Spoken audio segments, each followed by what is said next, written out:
Hello, everyone, and thank you for joining us for the DMZ America podcast for Thursday, October 24th, 2024.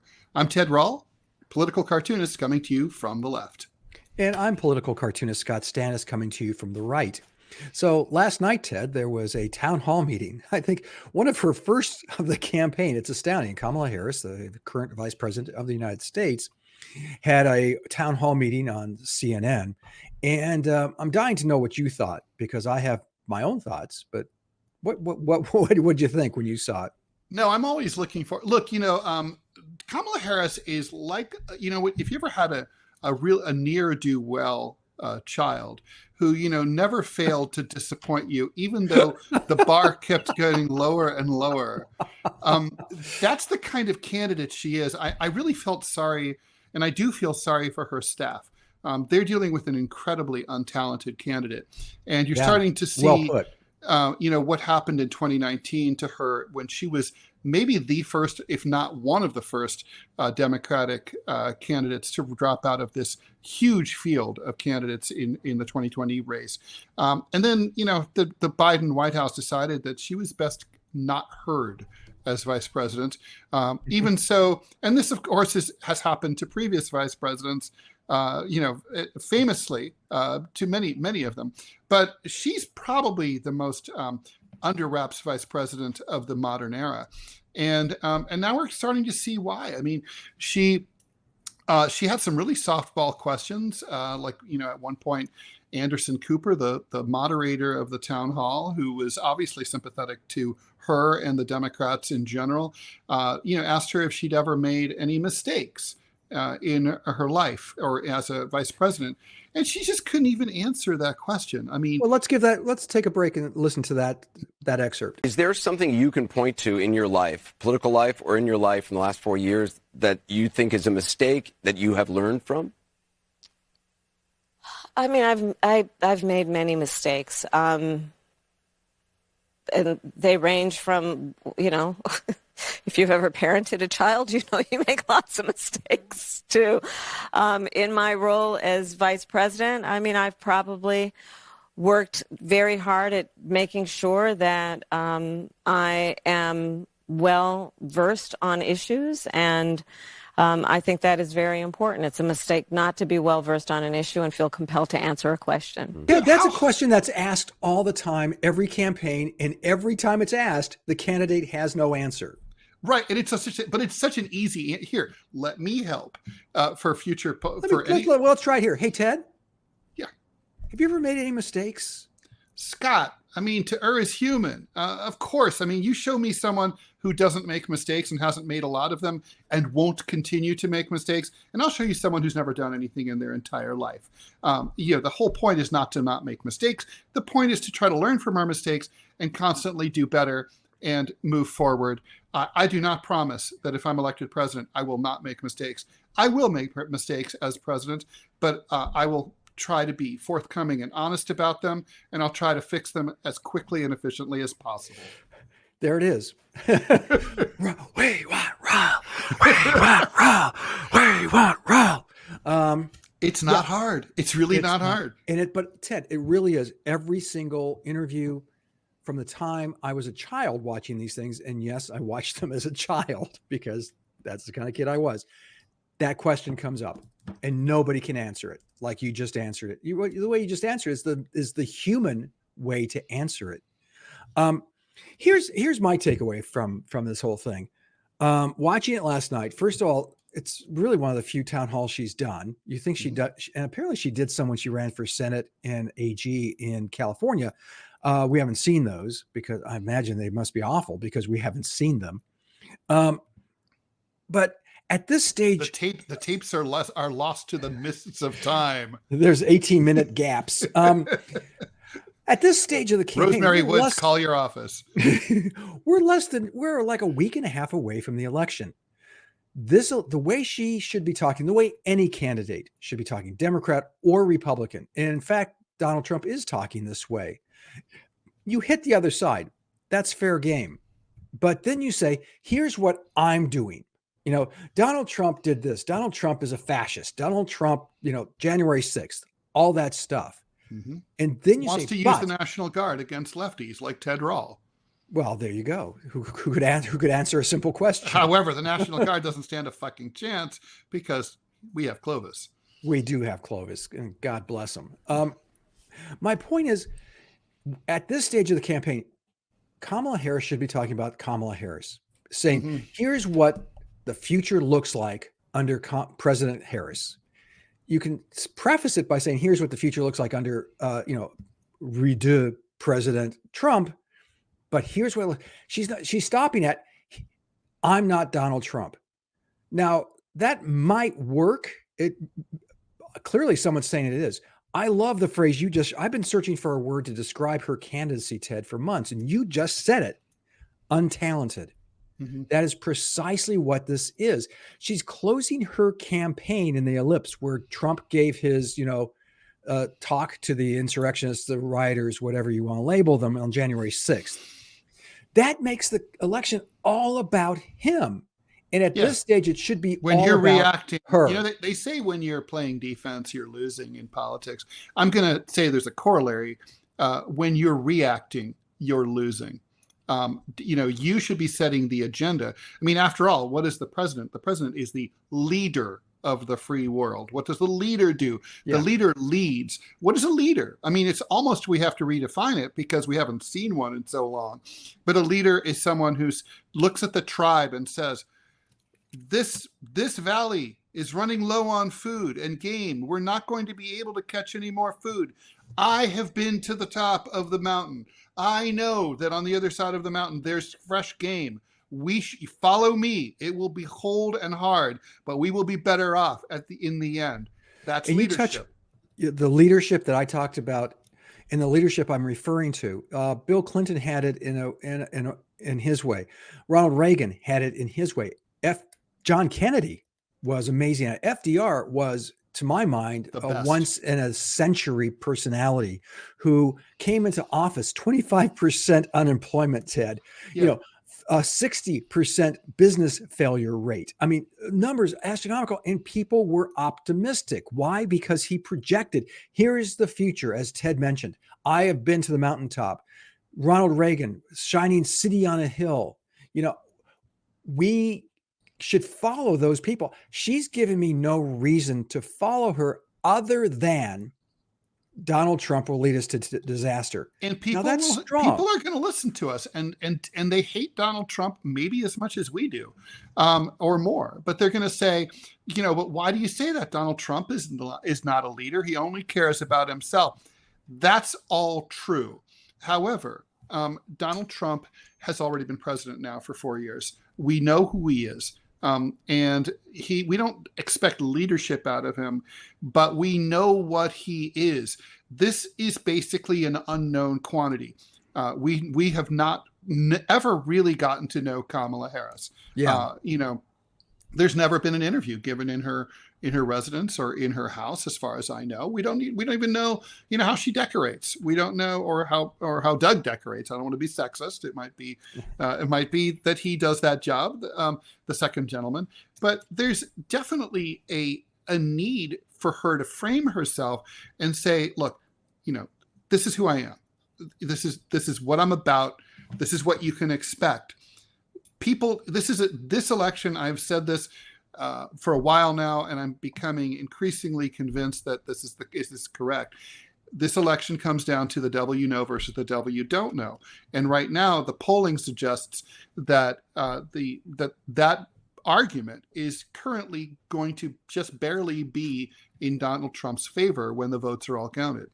Well, then the Democrats are going to come back at you, and they come back at you, and they come back at me hard, because Kamala Harris, they project all of these virtues on her that she's never demonstrated, quite frankly. And I really want to take a time out here and just say this to Ted and to our listeners. I don't hate Kamala Harris. The thing is, I don't know her well enough to like her or dislike her. That's been the problem with this campaign. But the Democrats come at me with, well, it's been a truncated campaign. She didn't have the luxury of the primaries. I go, well, she could have. That was a choice. And let's get real here. I mean, the DNC and her, the fix has been in. Nancy Pelosi, Barack Obama, all the party leaders and the party elders, they all conspired to do this. They all decided that Joe was going to be swapped out and that they were going to bring her in at the last minute. I think it's entirely possible that Joe Biden was part of it too. He wasn't caught by surprise. It's possible because, it was a role that they had to play. They knew much better. We're only discovering this now, Scott. And I think the political class and the pundits, even at places like the New York Times and CNN, like Anderson Cooper, with that pinched, quizzical look of his, like, really? It's like we're all sort of just discovering something that the party insiders have known all along, which is that this woman's not ready for prime time. And so they figured she's untalented. We're going to bring her in. We're going to expose her as little as possible. She's going to campaign as little as possible. And then, hopefully we can just squeeze her in. And the main argument's going to come down to Donald Trump is evil and he's an asshole. Donald Trump is evil and he's an asshole, but Kamala Harris, it hasn't been shining. Just think about, like, what is she giving us to go by, right? She's not offering hope of a different future. And, we can let's go through the issues. The economy, right? Prices are high. Well, his idea is stupid. I'm going to deport a bunch of migrants, and that's going to make prices lower. And literally because there will be fewer migrants to eat the food that's here, so the groceries will be cheaper. I know you went to Wharton, but that was undergrad, not the real one. Go back to school and study economics. But still, I don't see any sense. She's like, well, I know the prices are high. I'm going to work on that. Okay. Well, either admit that there's not really anything we can do. The Ted Rall answer is there's nothing we can do about lowering prices, because if you do that, you risk a deflationary death spiral like 1929. But, we can get you the higher wages that you need in order to pay these now higher prices. That's something the president has some power to do. But she hasn't said that. No, in fact, there is a laissez-faire approach to it, which, of course, Donald Trump is no conservative and certainly no laissez-faire economist. And that is to facilitate the increase in supply chain, which means you increase supply, which means demand goes down, which means prices go down. Deporting people. Can you imagine? But Harris is not going to be cannot run as the head of the Democratic Party could not run as a laissez-faire economics. Well, it worked for Clinton. Here's a guy who sold out the working class wholesale. He was a great Republican president. I keep coming back to untalented, and also, a talented candidate can project the personality they wish to project. Bill Clinton projected oh golly, I'm just a boy from Hope. When, in point of fact, he was actually from Warm Springs, which is all about gambling and liquor and horses. Well, I guess he was born in Hope, right? Yeah, which is a lovely town, by the way. I've been there. It's just a lovely southern town. But he projected that, good golly, I feel your pain in your breasts. My cause pain to your breasts. Yeah, but he had the ability. Ronald Reagan was a professional actor, so he could project the great communicator thing. JFK projected this leader, while at the same time was, complaining in private that he had to have sex every hour or he'd get a headache. These are guys who knew they were performing in a role and knew that what America needed was a projection. Now, people are going to jump down my throat and say, listen, that's insincere. It's not. Well, are you telling me that Kamala Harris is giving us the sincere image of herself? She's doing the best job that she can. It's just not very good. And a failed acting performance is still an acting performance. It's just not convincing. Let's move on to the other issues that the voters say they care about. Public safety. The truth is the president of the United States doesn't have a lot that he or she can do about it. I disagree. It's local and state law enforcement have more to do. But that comes with funding. That's true. It comes with attitude, because right now people hate the cops. Okay. And true. There's some good reason to, especially in major cities. And so who the hell would want that job where you get to be roundly hated, spat upon, despised, feared? You could create, for example, a national police academy like a college, like the military academies, and where police, future policemen, it's very elite. They apply to go there. It's much bigger, of course, than the military academies, because you're not just recruiting, officers like lieutenants and up. You're recruiting, patrolmen, and and you get those people to go in there, and they graduate. They come out of they get recruited around the country, and you completely change policing from a warrior mentality to a protector, a guardian mentality, which is what all the experts say that we need. The idea, they've been trained in recent years, these cops, your main job is to get home safe and sound to your family every night. And it's like, that's not true. Their job is supposed to be to make sure that you and I get home to our families safe and sound every night. They're supposed to be willing to die on the job. Sorry. Which is remarkable. No, you're absolutely right. But but also in addition to, I like the National Academy. That's an interesting idea I'd not heard before. But you could also set up national standards, or at least national protocols that shifting policing, exactly what you're saying, Ted, away from the weaponization of policing to, when you see a cop come into your neighborhood, you're going, oh, thank God. Or you're thinking, oh, good. Oh, that's great. Good. And that comes back to changing policing back. Some of it is turning the clock back truly to foot patrols, neighborhood patrols, partners. They should always be partnered. Yeah. Also, I'm sorry, unless you're in a fucking war zone, why are you wearing Kevlar? Yeah. Well, it's like so friendlier funny. Uniforms. Chicago PD, all the cops are required to wear the bulletproof vests. And a large number of Chicago PD, too much kielbasa. They're all grossly overweight, and so it covers half of their trunk of their bodies. I'm thinking, if they're shot in the tummy, they're done for. Oh well, there's enough fat there that the bullet has a long way to go before it hits anything vital.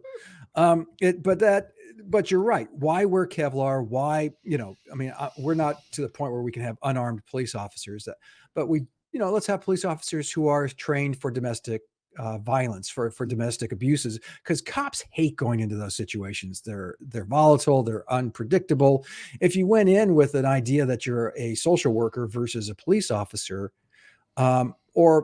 police officer first to quiet the situation, but then second to kind of get the situation on an even keel. It was not dangerous. It's not chaotic. Things like that. I mean, that's what. Okay, so and she's never addressed that. She's afraid to, because she's running as a prosecutor. Kamala Harris can't say that she wants. You're not going to defund the cops. I've always thought that was a dumb phrase anyway. But she has to go for it and be pro law enforcement. But you can say, I want police reform. And I think that resonates with a large number of Americans. About more policing, better policing. How hard is that? There's that. Because, Chicago, you live in New York City, Ted. You know this. I walked around with you. There are no cops. We were on the subway. There were no police officers. Biggest cop-hating commie in the world here. There's not enough cops in New York. Yeah. Or if there are, we don't see them. I'm trying to think what police force said. They're down. You were here recently. Did you see any cops? That's what I meant. You and I took the subway. No, none on the subway, really? Because nothing bad ever happens on the subway. No, it's famously so. The L in Chicago, the same thing. When the last few years I've been back there was no police presence, zero on the L. And there's, so every car had either 2 or 3 people sleeping on the seats, so there's no place to sit. They had people who were acting very erratically, very scarily. For the first times, I lived in Chicago for over a decade, never had a problem riding the L. I went back to visit, and I was accosted on the platform, first time ever. And that's not just happenstance. That's not just chance. That's because there's no police presence in the police in the station. Let's talk about War and Peace. I mean, this is going to be controversial. That's huge. But like Donald Trump. God bless his soul. He ended the U.S. occupation of Afghanistan after 20 years. God bless his soul. Joe Biden followed up on it and finished the job. Well, let's not talk about how he did it or the execution, but it got done. Donald Trump he reached out to North Korea. He expressed a willingness to speak to Iran. Donald Trump's instincts clearly are that he would rather build gaudy buildings with his name on them than see them blown up by bombs produced by the United States and sold to our client states and allies. Look, it's pretty clear that he's not warm and fuzzy on the Russo-Ukrainian conflict. He would probably, I think, he would slow the flow of aid to Zelensky and Ukraine. He would force a settlement there. I think you would end up with a Trump brokered peace accord, and that is for the greater good. Is Israel? A lot of Kamala Harris supporters say, well, he's completely in the tank for Netanyahu. Netanyahu wants Trump to win.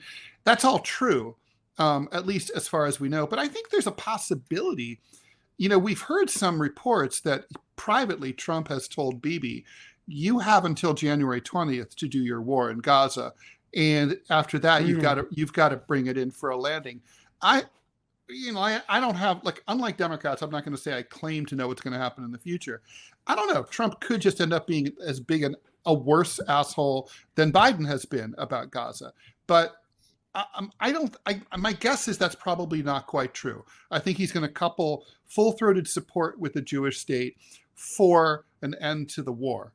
I don't think he likes the war. I think he thinks it's possible to support Israel without giving Netanyahu a blank check to just bomb everything that he fucking feels like. That's my vibe. But the point is, Kamala Harris has all she's promised is she'll continue the current policy. The current policy has now gone over a year.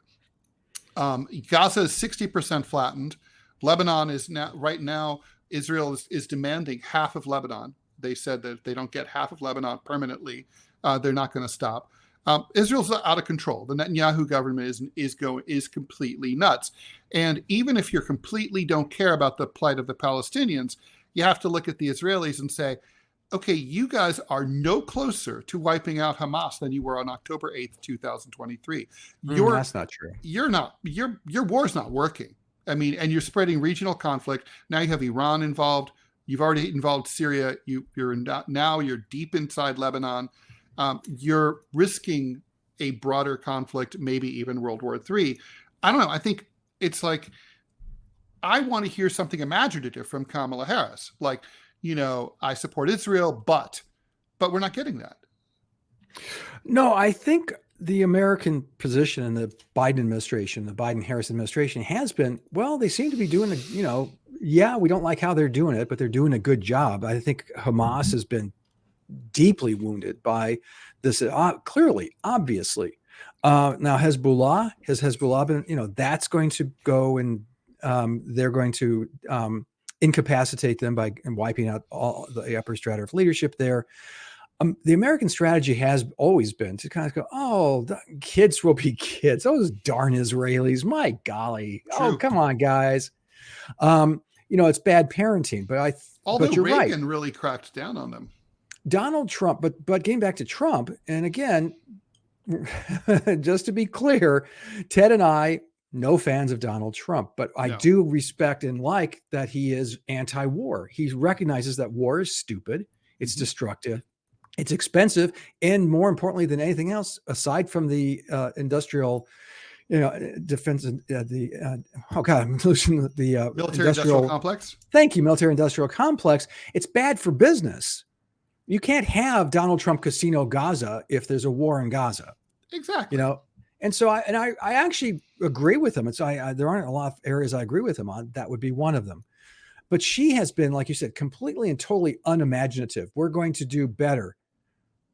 Okay, what does that mean? How do you express that? What does that look like? Her latest shtick has been, for people for whom what genocide of the Palestinians is a deal breaker. She says, well, there's so many other issues. You must care about abortion and the economy. Yes, you can care about all. Democracy. You can care about all the issues. That's the point of being president. You have to have a facile intellect to say abortion, Israel, African policy. But she's not getting. It's a deal breaker. I mean, come on. If it was 19, this is going to be facile, but Nazi comparisons have been all over the place in the last day or two due to John Kelly's remarks about Trump. You've got if it were 1943 and, I said, I can't support Hitler anymore. He's committing genocide in Eastern Europe. And, and one of his supporters were to say, but Ted, the Autobahn, the trains are running on time, the unemployment rate. I mean, come on, he's doing so much good. You can't vote. Are you a one-issue voter? It'd be like, yeah, the systemic genocide of European Jews is a one issue for me. It's a deal fucking breaker. And I think there's people who feel that way about what's going on in Gaza. Oh, clearly. They don't. It's young people and they don't vote. So I think that she feels emboldened by that fact and hence won't really have an aggressive or bold. Does she have an aggressive or bold proposal for anything? The $25,000, first-time home buyer credit hate that idea. Well, it's dumb because again, we're just going to the economics 101. You're a realtor, you're a home seller. Gee, I can bump my sale price up 25 grand now. Yeah. It's not going to change a damn thing. It's not going to allow anybody to buy a home any easier or any sooner than they already can. It's so dumb. I mean, honestly, subsidized interest rates would be better if you really wanted to go that route. You could go, I think, and people proposing subsidy. How about this? Honestly, Donald Trump, when he was on his vengeance, one of his vengeance tears against the Democrats, he decided to cap the home mortgage interest deduction at $10,000 a year. So you could only for property taxes, right? So if you pay, like in New Jersey, which is not uncommon, $20,000 a year in property taxes, you can only deduct up to $10,000, right? So that disproportionately affects states with higher property values and higher property taxes. Those tend to be on the coasts. Those tend to be blue states. And that was like a big fuck you to blue America. Well, I mean, Kamala Harris should obviously be like, we're going to reverse this Trump era rule. We're going to go back to the way it was. That helps people buy homes. It just does. I've never, and because there's so few interviews with her, I can't say this with any authority other than what I and you and our listeners have been able to hear.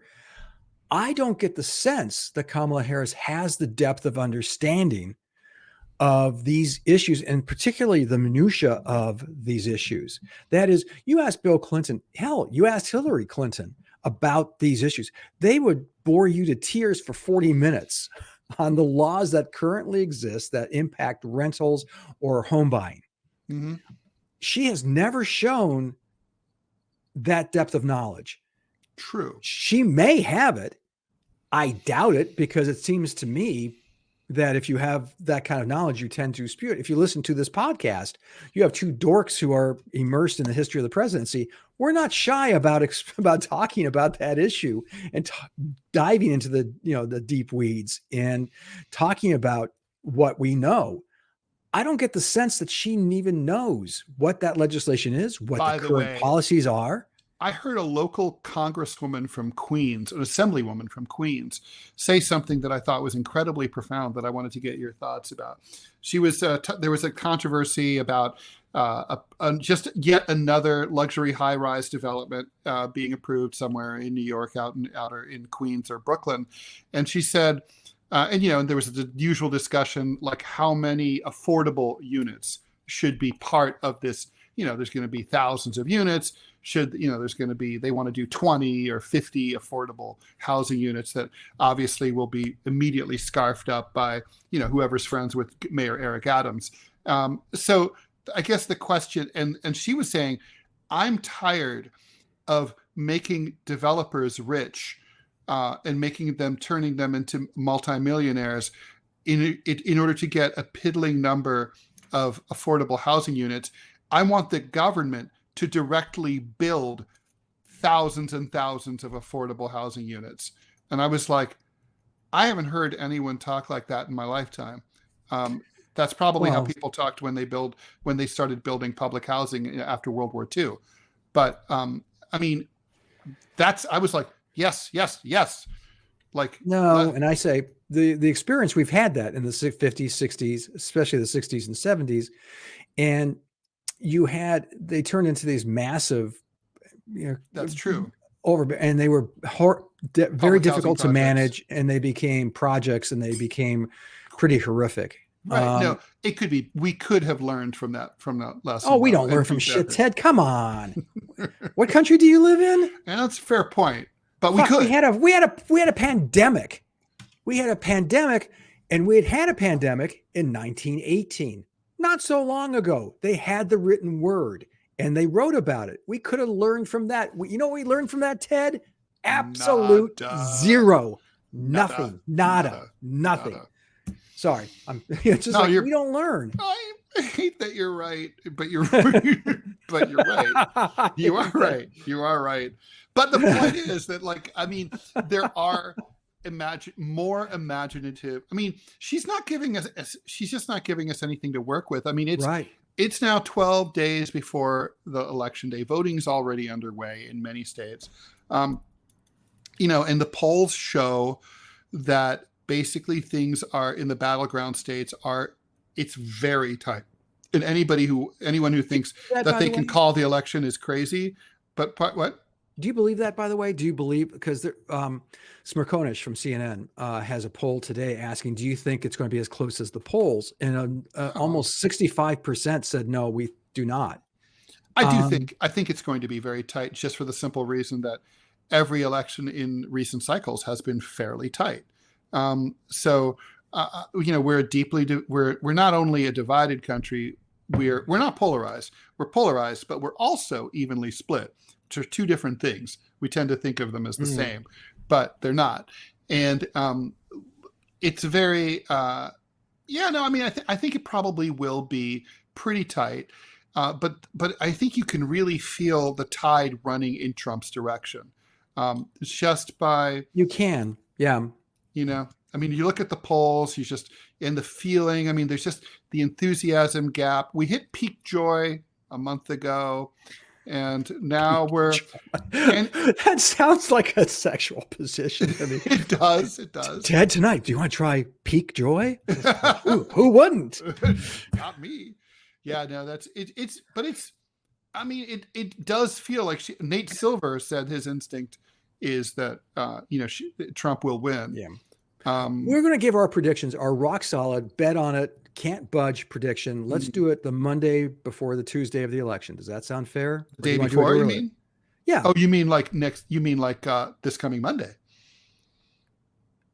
No, I mean a week from that, because the election's the election's November 5th. So November 4th. Well, the election is a week from Tuesday. Yes.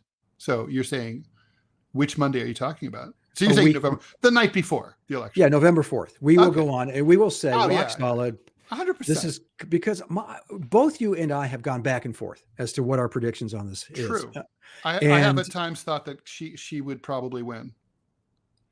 Oh, you do? I have thought that. But I thought it was rock solid bet at the about convention 2 weeks ago. I thought she was, if the election was immediately, she was going to romp. No question. One last question, and we're going to move away, and then we got to tie things up. But now you hear Democrats saying things like, she came out of the convention. What do you expect? The two major things in the campaign: she did great at the convention, and she did, quite frankly. She did great. She did great at the debate. She did very well. She did far better than Trump. She did well. Ted. She did not fuck up. No, she did better than not fuck up. He fucked up. She toyed with him like a cat in a mouse. She really she played him beautifully. I think I'm going to disagree. Let's just say she won that. Okay. Well, she won. She won. So the two major events in this campaign, I'm hearing so many Democrats say, "What do you expect of her when it really is balls to the walls time?" She came through. I go, no, that's not. It's sort of like saying parenting. Okay, you have a kid. I have two kids. Parenting is not. Hey, we had a great Christmas. No, There's more. That's absentee dad parenting. Well, yeah, you're like the cool uncle, the rich cool uncle. Mm-hmm. Parenting is every day waking the kid up. It's time for school. I don't want to get up. Mm-hmm. Dude, you got to get up. Let's get you dressed. Let's get you fed. Let's get you to school. That's parenting. That's good parenting. Good campaigning means every day you're out there making the case in the right case for you, not the case that the other guy is so bad. Here in Alabama, we had a runoff for Senate. If you remember, this was Doug Jones against Roy Moore. Roy Moore is a repulsive human being. I've been cartooning about him for decades when I worked here at the Birmingham News. Doug Jones' main campaign was not, I'm a Democrat running because this is a very, very red state, but I'm not Roy Moore. And Roy Moore, I mean, remember the stories that came out that Roy Moore, as an attorney in his 30s, would troll for underage tail at the local mall? And he still only lost by 1.5 points. I predicted that. Although I have to give him credit. Never, even as a young man, I never got any action at the mall. No, I don't know why. I mean, I guess the guy at the hot dog, dog on a stick stand was hotter than I was. Anyway, my point is that if you run against someone, repulsive and reprehensible though they may be, you're going to win by a whisker if you're going to win at all. And that's where I think Harris is going. And I think that the town hall last night, that the entire town hall, she brought back, every time she was asked a question, went back to Donald Trump and how repulsive he is. And her last live campaign event is going to be a rally at the site where he gave the January 6th, this speech. Is all backward looking, Scott. I mean, it's back. It looks back 4 years ago or 3 years ago or 3.5 years ago. It looks back to 2001, 2003 with Liz and Dick Cheney. It's all backwards looking. Yeah. It's Donald Trump. He was president 2017 to 2021. All this stuff, it's kind of like it's old. And I don't even know if this would work in some kind of halcyon America where there's no major problems and people were feeling good about everything. I don't know if that would even work, but that's not this election. And, you and I remember that when she was initially, was passed the torch by Biden, there was an analysis by the DNC, and they said, we don't think this is a change election. We think this is going to be a referendum on Trump and whether he returns or not. That, I think, turned out to be a miscalculation. This is a change election. Yeah. And it's not a referendum on Trump. No. It's never a referendum on it could be a referendum on Trump if she wasn't an incumbent of some sort. But if she were Elon Musk, coming from, but if Elon Musk were running against Donald Trump, it would be a referendum on Trump. This is a referendum on the incumbent. She's the de facto incumbent.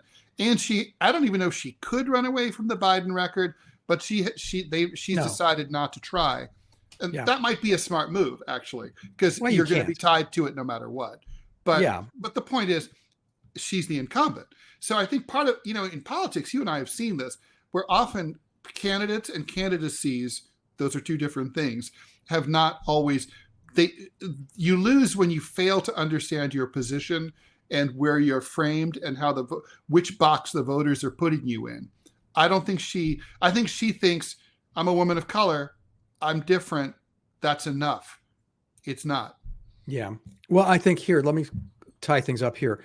Looking to the future, I'm not sure if you've watched the Trump rallies recently, but have you noticed this in the crowd now? There are signs, a lot of them now, they're obviously printed up by the campaign, and you'll get this, and I'll explain it in a second, but it's a sign. All it says is two in large numbers, white on blue. It says 45-47. Mm-hmm.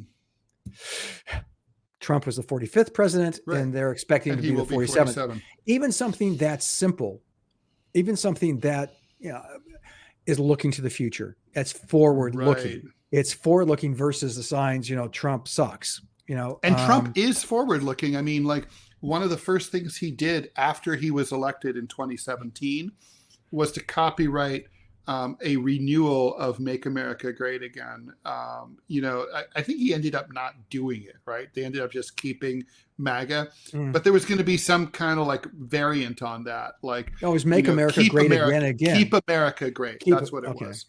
So he was already planning for immediately upon becoming assuming office, he immediately started running for re-election and held rallies like in 2017. I mean, who does that? Yeah, no, he's changed a lot of things. So we're obviously we will stay in touch. We're going to post another one of these in a few days, and we'll talk more. Ted, where can we see all things Tedian? So now the radio situation has changed. Radio Sputnik is no more. You can now, that was criminal. Aside from the DMZ America podcast with you, I'm also have the TMI show with Manila Chan. That's Monday through Friday, 10 a.m. Eastern, live. But you can also, get it after the fact. Go to the whowhatwhy.org. Can no longer say that my cartoons are on Sputnik News because that has been taken down. Also, thank you, President Biden. And the total disregard for the First Amendment. And go to gocomics.com/Ted Rall. And Center Clip, I now have more time to do some clips for Center Clip. So I've been doing that, which, of course, Scott is also on. Scott, where can we find all things? And please buy my most recent book, 2024 Revisited. You can find my stuff at gocomics.com/Scott Stantis, one word. You can go to gocomics.com/Prickly City and see my political comic strip. You can go to chicagotribune.com and see the work I do for them. Go to Dallas News for the work I do for the Dallas Morning News. And I, too, am on Center Clip, which are mini podcasts, 30 seconds, no longer than 5 minutes. It's really worth listening to. We've just added an additional partner. All Sides now posts our posts to that, as does Newsweek. So it's growing. And if you want to get on the base, you can tell your friends at cocktail parties a year from now when Center Clip is massive that, I listened to it years ago. Yeah. Who didn't you? Yeah. What are you, a loser? A troglodyte? What? How dare you not listen? So until next time, folks, thanks for listening. Ted, as always. Thank you very much, everyone. Take care. Peace.